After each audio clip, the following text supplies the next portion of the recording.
15 लड़कियां थी, सबसे बड़ी उम्र में मैं थी और 14 साल की, 15 साल की, 16 साल की, ऐसी ही एज लड़कियों की, हम 15 लड़कियों की थी। वो बोलते थे कि आप धंधे वाली हो, आप धंधा करती हो, लड़कियों के साथ धंधा करवाती हो, आपको लड़के नहीं छेड़ते हैं, आप लड़कों को बुलाती हो। एक डर था कि अगर मैं बताऊंगी तो मेरी ही गलती लोग मानेंगे।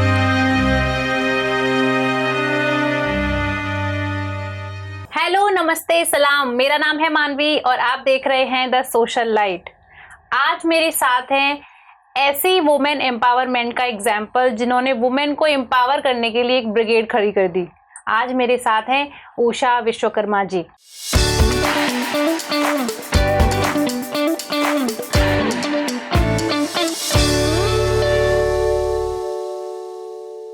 कैसी हैं आप मैम? मैं ठीक हूँ, आप कैसे? मैं एकदम बढ़िया। मैम, मैं यही जानना चाहती हूँ कि आपने कैसे शुरू करी ये ब्रिगेड की कहानी, क्या स्टोरी थी इसके पीछे?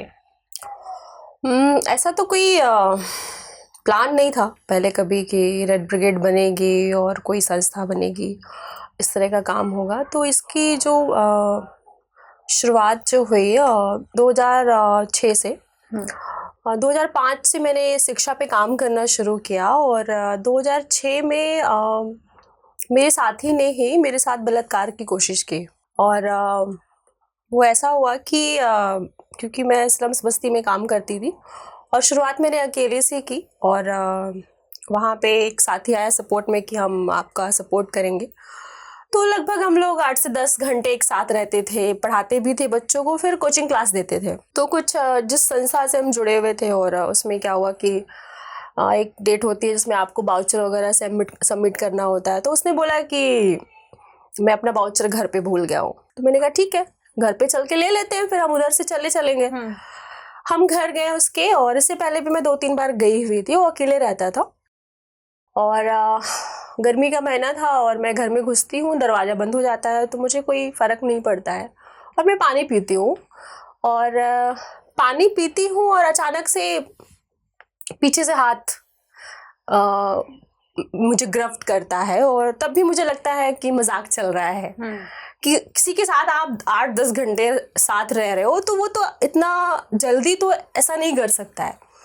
लेकिन जब वो जो एक जकड़न होती है और वो जब स्क्रैच करने लगता है, जब जबरदस्ती करता है, तब समझ में आता है कि ओफ ये क्या हो गया। तो मैं छुड़ाने की कोशिश करती हूँ क्योंकि उस समय जो है उम्र कम थी और बहुत पेट भी बहुत कम था। तो इससे पहले जो है सुना था कि बलात्कार क्या होता है, पेपरों में पढ़ा था, टीवियों में देखा था, वो बहुत डिफरेंट होता है। लेकिन जब किसी लड़की के साथ कोई ज़बरदस्ती करता है तो उसको फ़र्क नहीं पड़ता है कि उसको कितनी पीड़ा हो रही है। जब वो स्क्रैच करता है, जब उसको कस के भींचता है तो उसको ये समझ में नहीं आता है कि उसकी सांस अटक रही है। करेक्ट। उसके ब्रेस्ट पे जब हाथ मारता है, उसको नोचता है, तो उसको ये समझ में नहीं आता है क्योंकि कि किस पीड़ा से वो गुजर रही है। उसके अंदर सिर्फ जानवर दिखता है। तो खैर मैं टर्न हुई और मैं गिर गई और मैंने एक लात मारा और उठ के एक स्लैप दिया और भाग निकली वहाँ से। बचा तो लिया, लेकिन जो दिमाग में एक चीज़ घुस गई कि ये क्या हुआ मेरे साथ। इसके पहले भी बहुत सारी टीजिंग छेड़छाड़ हुई, लेकिन ये तो ब्लास्ट था बिल्कुल।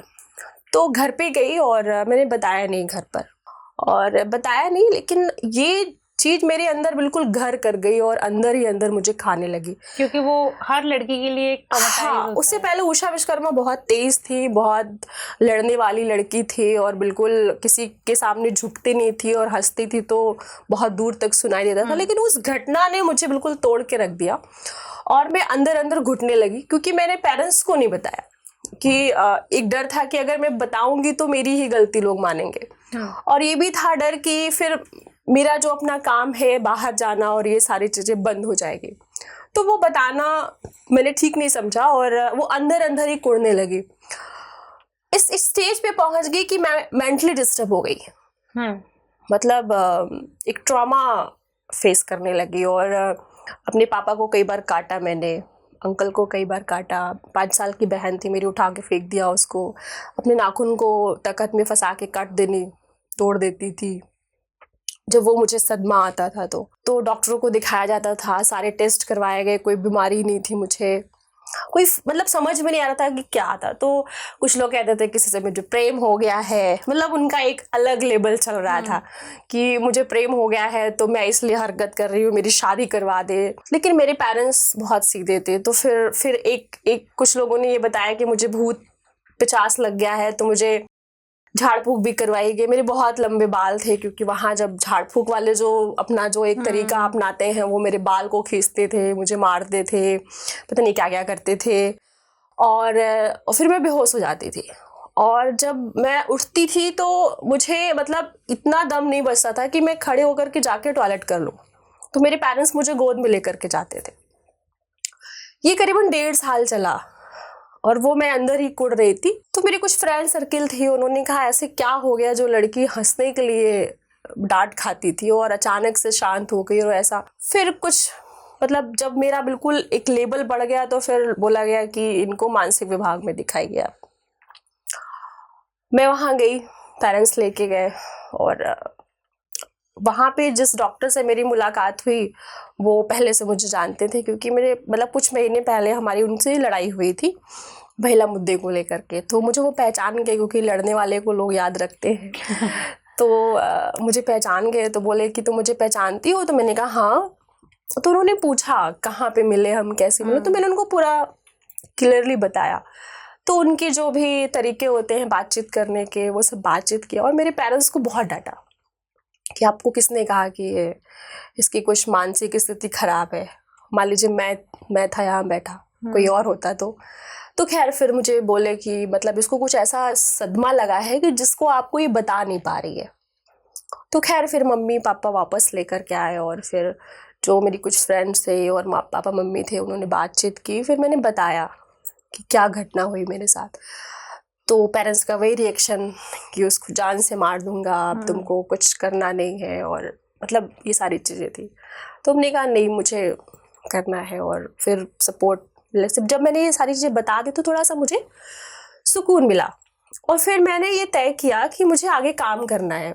शिक्षा पे मैं काम कर रही थी, लेकिन ये बात समझ में आई कि अगर हम सुरक्षित नहीं है तो शिक्षा का कोई मतलब नहीं है। कि हमारे अंदर अगर आत्मविश्वास ही नहीं है तो हम कितनी बड़ी भी पढ़ाई कर लें, कितनी बड़ी डिग्री ले लें, या कितनी बड़ी अच्छी पोस्ट पे चले जाए, लेकिन हम एक स्त्री हो करके अपनी बात नहीं कह सकते हैं, तो उस शिक्षा का, उस पोस्ट का कोई मतलब नहीं है। तो मुझे लगता है कि इस मुद्दे पे काम करना बहुत ज़रूरी है। तो उस समय उम्र बहुत कम थी, एक्सपीरियंस थे नहीं, जो समझ में आता था कभी प्रोटेस्ट करना शुरू कर दिया, तो कभी महिला मुद्दों को लेकर के रैली निकालना शुरू कर दिया, जो उस समय समझ में आता था। लेकिन कोई नाम नहीं था संस्था का हमारे।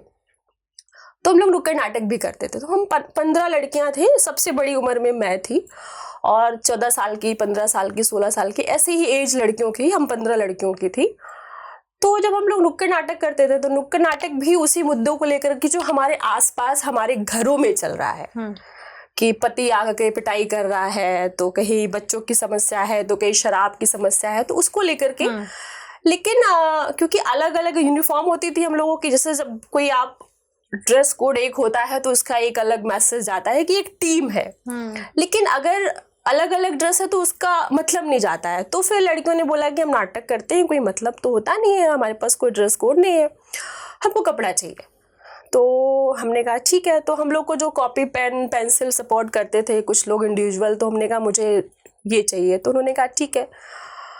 अब वो सपोर्ट आ गया, तो क्योंकि सलवार सूट ही हम लोग पहनते थे वहाँ पे, तो कलर कौन सा। तो फिर बहुत समय बाद फिर ये आया कि लाल और काला। तो लाल काला क्यों?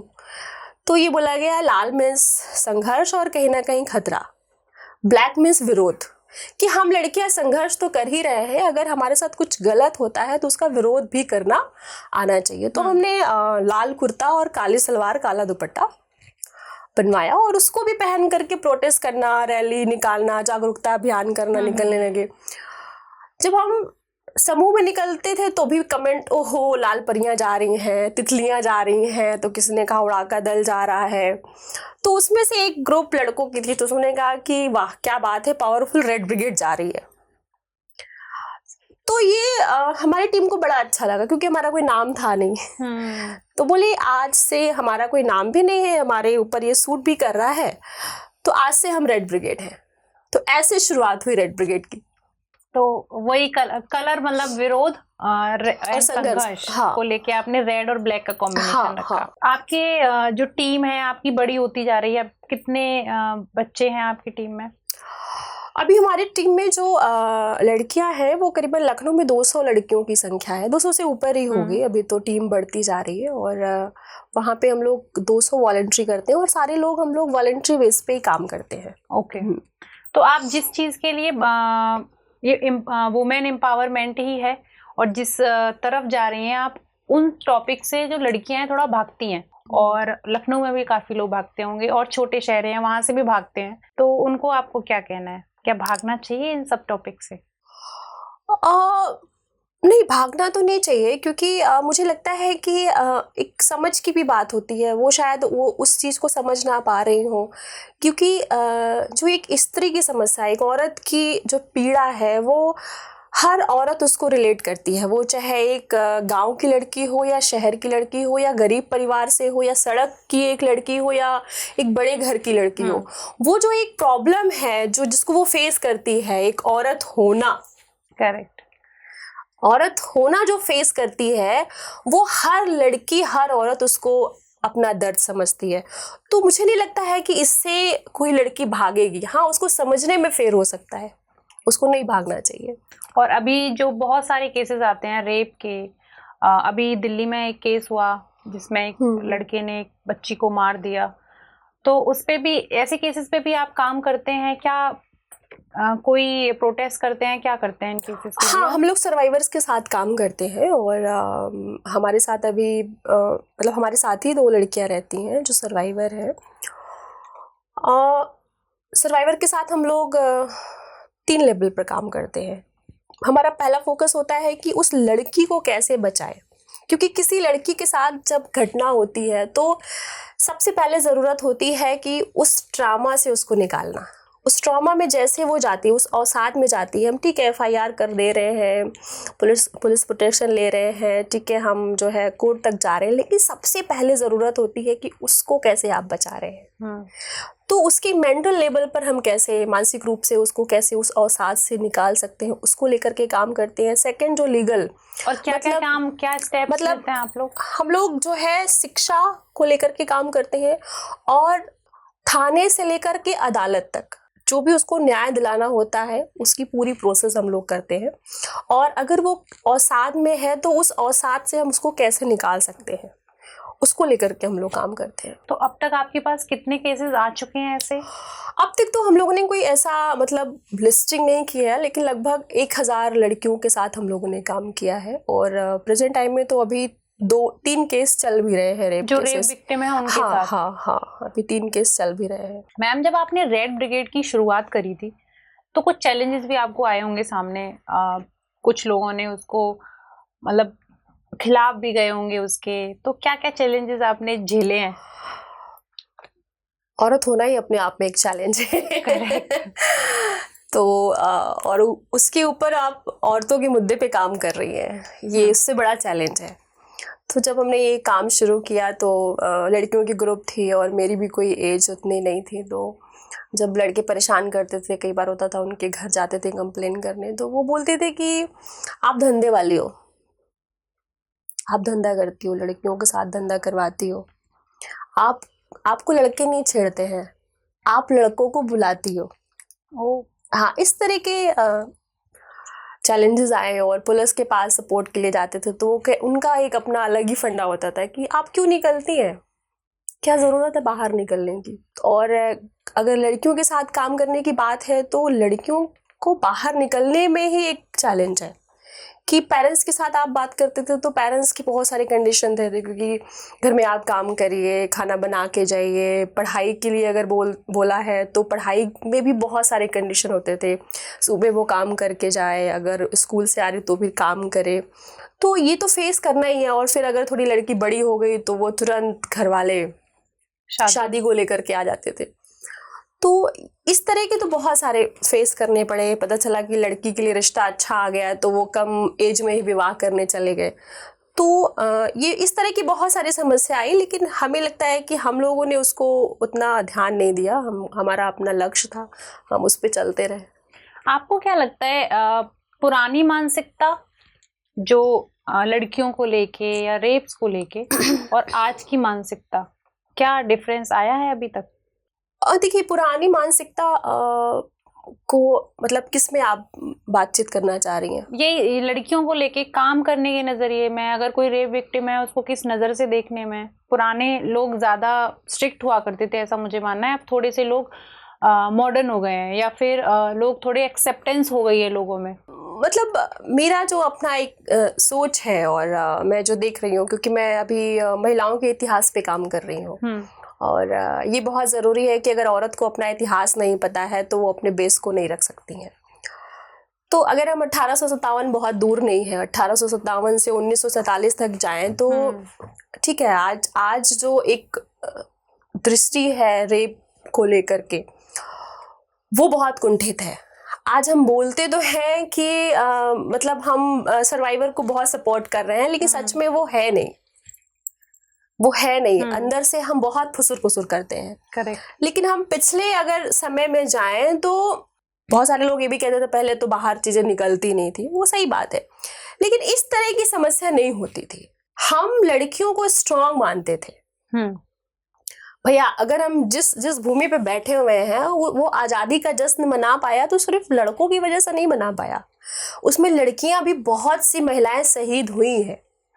और 1857 की पूरे जो बिगुल बजा है वो औरतों ने कमान संभाली है। तो उस समय जब हम ना हिंदू के लिए लड़ रहे थे, ना मुसलमान के लिए लड़ रहे थे, ना औरत के लिए लड़ रहे थे, ना मर्द के लिए लड़ रहे थे, हर औरत हर मर्द कंधा से कंधा मिला के लड़ रहा था और उसको पता था कि वो नहीं बचने वाला है। तो ताकत तो हम उसी समय से थे हमारे अंदर। लेकिन आज ऐसा क्या हो गया है कि हम अपने आप को कह तो रहे हैं बहुत बड़े लेवल पर आ गए हैं, बहुत सशक्त हो गए हैं, हमको पूरी स्वतंत्रता मिल रही है, लेकिन आज भी अगर एक मतलब बहुत दुबला पतला सा पुरुष, मरियल सा, मैं अगर गलत भाषा का इस्तेमाल कर रही हूँ, वो भी हमको आंख मार के चला जाता है। और हमारी जैसी हेल्दी लड़की उसका कुछ नहीं कर पाते। तो इसका मतलब कहीं ना कहीं शिक्षा में कमी है, कहीं ना कहीं व्यवहार में कमी है कि हम अपने बच्चों को शिक्षा तो दे रहे हैं लेकिन किताबी ज्ञान दे रहे हैं। हमको सर उठा कर के कैसे जवाब देना है, कैसे उससे प्रश्न करना है, वो हम नहीं कर रहे हैं। लेकिन अगर आप ये कह रही हैं तो मुझे तो लगता है कि पहले का समय हमें ज़्यादा अच्छा लगता था कि किसी लड़की के ऊपर अगर आँख उठा दिया तो उसके हाथ में जो चाहे गड़ासी हो, चाहे तलवार हो, चाहे गुम्मा हो, उठा के मार देती थी वो।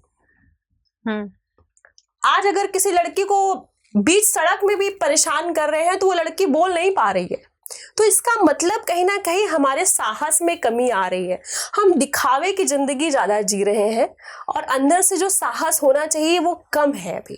करेक्ट। और उसको लेकर के मुझे लगता है कि सरकार को भी सोचना चाहिए, परिवार को भी सोचना चाहिए, और समाज को भी सोचना चाहिए, और उस लड़की को खुद सोचना चाहिए। मुझे लगता है जब फैमिली में एक लड़की जब बड़ी हो रही होती है तो उस स्टार्टिंग से ये सिखाना शुरू कर दिया जाता है कि तेज हंसो मत, तेज चलो मत, बाहर मत निकलो, बहुत सारी चीजें, बहुत सारे रेस्ट्रिक्शन लगा दिए जाते हैं। तो वो फैमिली से भी आता है और सोसाइटी से भी आता है साहस। हाँ, लेकिन वो बिल्कुल ठीक कह रही हैं आप, लेकिन मुझे लगता है कि और ये होना भी चाहिए कि नदी को किसी बांध की जरूरत नहीं होनी चाहिए।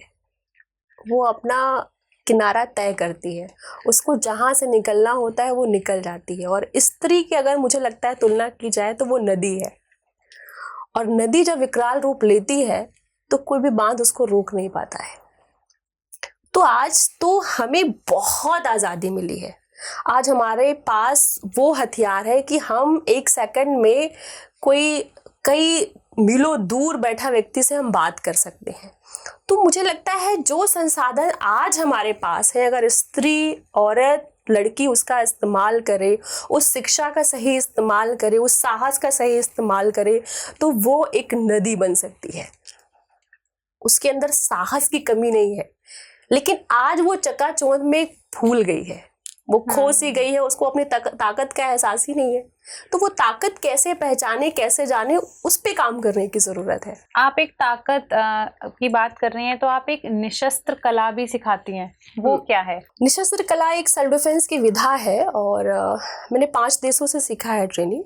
जो इंडिया से है मैंने मार्शल आर्ट सीखा है, अमेरिका से, ऑस्ट्रेलिया से, इंग्लैंड से और फ्रांस से। लेकिन जो सीखा है वो सिखाती नहीं हो, क्योंकि जब मैंने ये ट्रेनिंग लेना शुरू किया और जब मैं करीबन 25 सर्वाइवर को ट्रेनिंग दे रही थी, तो मेरी मतलब वो विधा ही वहाँ फेल हो गई। क्योंकि हम सभी विधाओं में स्पेस की बात करते हैं, हम सामने खड़े होते हैं तो फिर किक और पंच करते हैं। लेकिन जब लड़की के साथ कोई घटना होती है तो वो कोई बता के आपको नहीं छेड़ता है, अचानक से उसको पीछे से पकड़ा जाता है, घसीटा जाता है, बाल पकड़ा जाता है, किडनैप किया जाता है, गिराया जाता है, कपड़े फाड़े जाते हैं और उसके में कोई स्पेस नहीं होता है।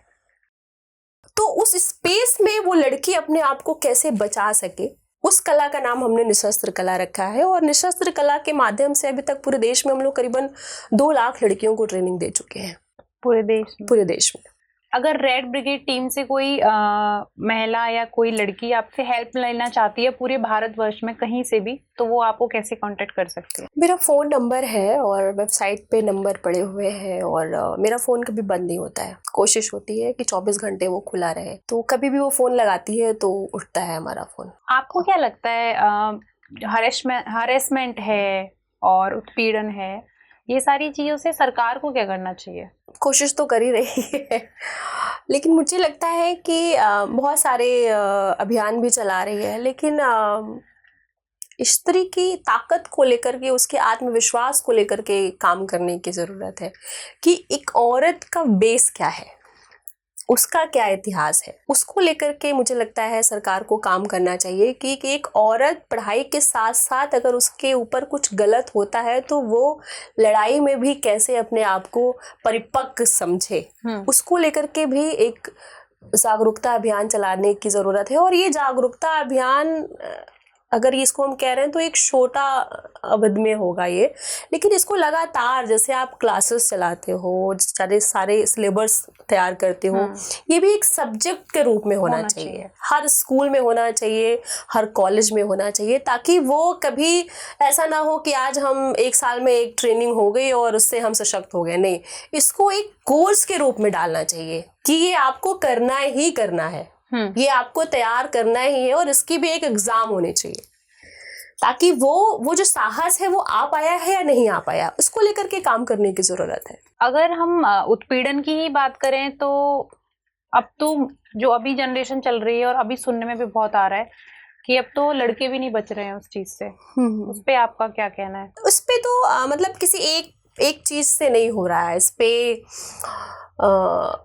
आजकल जो सोशल मीडिया पे आप अगर इंस्टाग्राम उठा लीजिए तो पहले तो था इंस्टाग्राम थोड़ा देखने लायक था, आज तो बिल्कुल फॉलोवर्स बढ़ाने के चक्कर में परिवार ही बिल्कुल बच्चों को अपने नंगा कर रहा है। वो तो मुझे लग रहा है कि उसमें कोई संवेदना ही नहीं है, नैतिकता नहीं है कि आप अपने फॉलोवर्स बढ़ाने के लिए जिस हद तक गिरना चाह रहे हो वो गिर रहे हो आप। और फिर जिस तरह के ऐड आ रहे हैं, जिस तरह हमारी फैमिली, हमारे बच्चे मोबाइल में घुस रहे हैं।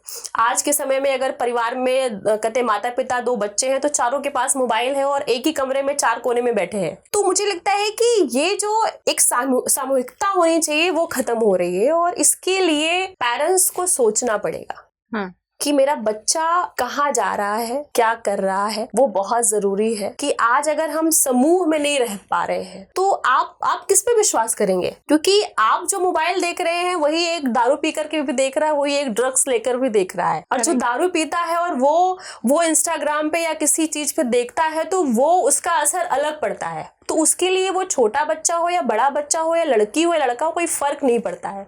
तो उसके लिए वो उस पे काम करने की जरूरत है। इसके साथ साथ चाहे वो लड़का हो या लड़की हो, उनके साथ एक ट्रेनिंग की, एक बातचीत की जरूरत है कि हम उनको कैसे समझा सकते हैं कि इन सब चीजों से कैसे वो दूर रहे। बेसिकली यहाँ से स्ट्रांग होना पड़ेगा। हाँ, बिल्कुल। इसके बाद ही कुछ कर सकते हैं। उन लड़कियों को आप क्या मैसेज देना चाहेंगी जो अभी इस ट्रॉमा से गुजर रही हैं, या उन लड़कों को क्या देना चाहेंगी, क्योंकि लड़के भी ट्रॉमा में चले जाते हैं, ऐसे बहुत सारे केसेस हुए हैं। मैं उन लड़कियों को और उन साथियों को ये बोलना चाहूँगी कि ज़िंदगी में हमेशा कुछ ना कुछ तो बुरा होता ही है। आपके साथ एक घटना हुई तो उसको लेकर के अपनी ज़िंदगी को मत खराब करिए। ईश्वर ने ये ज़िंदगी दी है, बहुत खूबसूरत है, उससे आगे निकलिए और दुनिया बहुत अच्छी है। ज़रूरी नहीं है कि एक बार घटना हो गई है तो आप उसको ख़त्म करिए, उससे आगे निकलिए और पूरी जीवन को खूबसूरती से जीने की कोशिश करिए। और स्त्रियों के लिए खास तौर से कि जिस दिन से आपने ये समझना शुरू कर दिया कि स्त्री होने पर मुझे गर्व है, उस दिन आपको मुस्कुराने से कोई नहीं रोक सकता। थैंक यू उषा जी, आपने इतनी अच्छी हमको इंसाइट दी। तो ये हैं उषा जी और ये हैं एक वुमेन एम्पावरमेंट का ट्रू एग्जाम्पल। अगर आपको ये वीडियो अच्छी लगी हो तो प्लीज लाइक कर दीजिए, शेयर कर दीजिए और हमारे चैनल को सब्सक्राइब कर दीजिए। नई वीडियो में जल्दी मिलेंगे। जय हिंद, जय भारत।